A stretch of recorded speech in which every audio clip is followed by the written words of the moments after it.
हमारा स्वागत है एक गहरे अध्ययन में, जिसमें हम दुनिया के सबसे प्राचीन जीवित धर्मों में से एक हिंदू धर्म के बारे में जानेंगे। आज हम प्राचीन भारत की यात्रा पर निकलेंगे, हिंदू धर्म के जन्म की खोज करेंगे, जो लगभग 1500 ईसा पूर्व से शुरू होकर 500 ईसा पूर्व तक फैला हुआ है। इस युग में आध्यात्मिक और दार्शनिक विचारों का उदय हुआ, जिन्होंने एक विशाल और विविध परंपरा का निर्माण किया, जो आज भी दुनिया भर में लाखों लोगों को प्रभावित कर रही है। हिंदू धर्म के जन्म को समझने के लिए हमें पहले उस दुनिया को समझना होगा जो लगभग 1500 ईसा पूर्व में भारत में थी। इस समय भारत एक प्राचीन सभ्यता का घर था। इंडस वैली सभ्यता, जो आज के पाकिस्तान और उत्तर पश्चिम भारत के क्षेत्र में फल फूल रही थी। हालांकि लगभग 1900 ईसा पूर्व के आसपास यह सभ्यता गिरने लगी और नई जातियां, जिन्हें आर्य कहा जाता है, भारतीय उपमहाद्वीप में प्रवासित हो गईं। आर्य, एक इंडो यूरोपीय बोलने वाली जाति, अपने साथ नई भाषाएं, रीति रिवाज और धार्मिक विश्वास लेकर आई। यह काल हिंदू धर्म के प्रारंभिक नींव का प्रतीक है। आर्य का आगमन भारत के इतिहास में एक महत्वपूर्ण मोड़ था। इसी समय से वैदिक काल की शुरुआत हुई, एक काल जो लगभग 1500 ईसा पूर्व से 500 ईसा पूर्व तक था। हमारे इस समय को समझने का मुख्य स्रोत वेद हैं, जो दुनिया के सबसे पुराने ग्रंथ हैं और जिन्हें संस्कृत में लिखा गया था। ये पवित्र ग्रंथ हिंदू धार्मिक विचार और अभ्यास की नींव रखते हैं। वेद शब्द का अर्थ है ज्ञान या बुद्धि, और ये ग्रंथ स्तुतियाँ, प्रार्थनाएं, अनुष्ठान और दार्शनिक चर्चाएं शामिल करते हैं। इन्हें शतकों तक मौखिक रूप से सहेजा गया, इसके बाद इन्हें लिखित रूप में उतारा गया।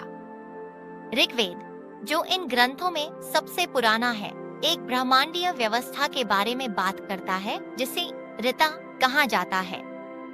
वह प्राकृतिक नियम जो ब्रह्मांड को नियंत्रित करता है और ब्रह्मांडीय न्याय और नैतिक व्यवस्था की अवधारणा स्थापित करता है। ऋग्वेद कई देवताओं का भी परिचय कराता है, जिनमें इंद्र, आंधी और बारिश के देवता, अग्नि, आग के देवता, और वरुण, ब्रह्मांडीय व्यवस्था के देवता शामिल हैं। इस समय में आर्य धार्मिक प्रथाएं मुख्य रूप से अनुष्ठानों, बलिदानों और देवताओं को आह्वान करने पर केंद्रित थीं, जैसे वर्षा, उर्वरता और सुरक्षा के लिए। ये अनुष्ठान ब्राह्मणों द्वारा किए जाते थे, जो धार्मिक जीवन में महत्वपूर्ण भूमिका निभाते थे। समय के साथ वैदिक काल के अनुष्ठान और बलिदान अधिक अंतर्दृष्टिपूर्ण और दार्शनिक सवालों में बदल गए। लगभग 1000 ईसा पूर्व धार्मिक विचारों में एक परिवर्तन आया, जिसके परिणामस्वरूप उपनिषदों की रचना हुई, जो वैदिक साहित्य का अंतिम भाग है। उपनिषदों ने एक नई बौद्धिक और आध्यात्मिक दिशा की शुरुआत की, जो आत्म साक्षात्कार और परम वास्तविकता की प्रकृति पर केंद्रित थी। इन्होंने ब्राह्मण और आत्मन जैसे गहरे सिद्धांतों का अन्वेषण किया। ब्राह्मण का अर्थ है परम वास्तविकता, सर्वोच्च ब्रह्मांडीय शक्ति, निराकार और शाश्वत, जो समय और स्थान से परे है। आत्मन का अर्थ है व्यक्तिगत आत्मा या आत्मा, जो मूलतः ब्राह्मण के साथ एक है। यह दर्शन यह सुझाव देता है कि जीवन का परम लक्ष्य यह समझना है कि आत्मा ही ब्राह्मण, परम वास्तविकता है, और यह भौतिक दुनिया की सीमाओं को पार करता है। इस साक्षात्कार से मुक्ति मिलती है, या मोक्ष, जन्म, मृत्यु और पुनर्जन्म के चक्र से।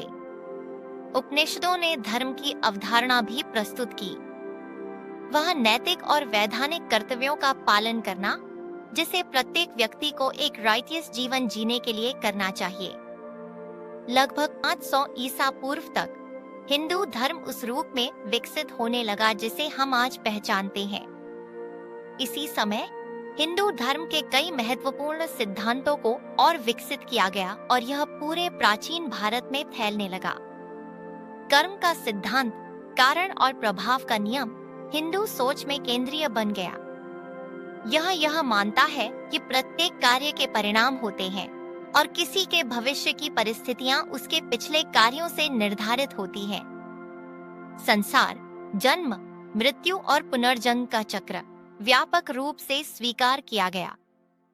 हिंदू धर्म यह सिखाता है कि सभी प्राणी इस चक्र में फंसे हुए हैं, लेकिन अच्छे कर्मों, आत्मनियंत्रण और आध्यात्मिक अभ्यास के माध्यम से कोई भी इस चक्र से बाहर निकल सकता है और मोक्ष प्राप्त कर सकता है। योग, जो प्रारंभ में आध्यात्मिक अनुशासन और आत्म साक्षात्कार का संकेत था, अब व्यापक रूप से अभ्यास किया जाने लगा। प्रारंभिक योग के रूपों में ध्यान और श्वास नियंत्रण पर जोर दिया गया था, ताकि व्यक्तिगत आत्मा को दिव्य से जोड़ सके। इसी समय अन्य धार्मिक विचारधाराएं उभरी, जैसे बौद्ध धर्म और जैन धर्म, जो वैदिक धर्म के अनुष्ठानात्मक प्रथाओं के जवाबस्वरूप उत्पन्न हुई। हालांकि हिंदू धर्म के मूल विचार इन सदियों के माध्यम से विकसित होते रहे और आज के हिंदू धर्म के प्राचीन विविधतापूर्ण अभ्यासों और विचारधाराओं का आधार बन गए। हिंदू धर्म के सबसे प्रमुख पहलुओं में से एक है इसके देवताओं और देवियों का पंथ। जबकि प्रारंभिक वैदिक धर्म कुछ देवताओं पर केंद्रित था, बाद के समय में देवताओं की बड़ी संख्या का उदय हुआ, जो दिव्य के विभिन्न पहलुओं का प्रतिनिधित्व करते थे। ब्रह्मा, सृष्टिकर्ता देवता, अक्सर 4 मुखों वाले देवता के रूप में चित्रित किए जाते हैं, जो ब्रह्मांड का निर्माण करते हैं। विष्णु, पालनकर्ता देवता, विभिन्न अवतारों में पूजा जाते हैं, जिनमें राम और कृष्ण शामिल हैं। विष्णु को ब्रह्मांडीय व्यवस्था के रक्षक के रूप में देखा जाता है और वह कई हिंदू ग्रंथों और कथाओं में केंद्रीय है। शिव, संहारक देवता, विनाश और पुनर्जन्म का प्रतीक है। उन्हें अक्सर हिमालय में ध्यान करने वाले तपस्वी के रूप में चित्रित किया जाता है।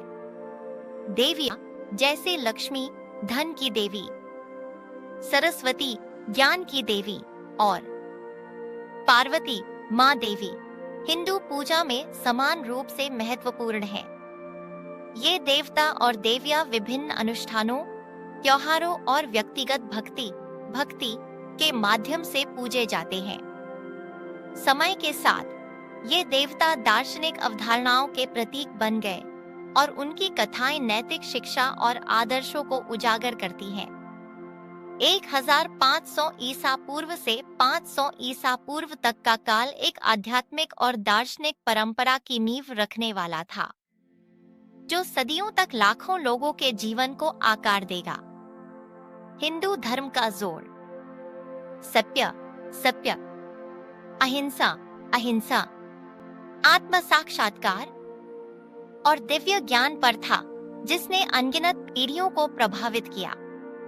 वैदिक और उपनिषदिक काल हिंदू धर्म को एक जटिल, विविध और गहरी दार्शनिक धर्म में रूपांतरित करने में महत्वपूर्ण था। इसने विश्वासों और प्रथाओं की एक श्रृंखला को अपनाया, विस्तृत अनुष्ठानों से लेकर व्यक्तिगत भक्ति, दार्शनिक विमर्श से लेकर आत्म साक्षात्कार तक। आज हिंदू धर्म दुनिया के सबसे पुराने और सबसे अधिक प्रचलित धर्मों में से एक है।